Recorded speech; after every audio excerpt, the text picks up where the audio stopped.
Mheshimiwa Hasunga, swali la nyongeza. Asante sana Mheshimiwa Mwenyekiti.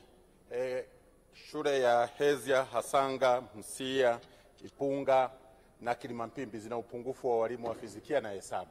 Je, upi mkakati wa serikali wa kutusaidia kutatua tatizo hili? Majibu kwa kifupi.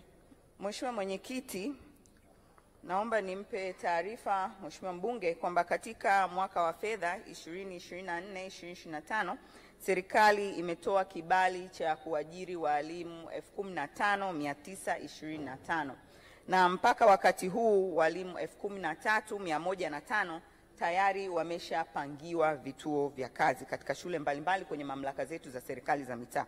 Kwa hiyo miongoni mwa walimu hawa ambao wataajiriwa katika kibali hichi cha walimu 15,925 wapo walimu wa masomo ya sayansi ikiwemo fizikia na hisabati. Naomba nikuhakikishie Mheshimiwa mbunge, tutaweka kipaumbele kutizama ili tuweze kuleta walimu hao katika jimbo lako waweze kutoa elimu nzuri kwa wanafunzi wetu.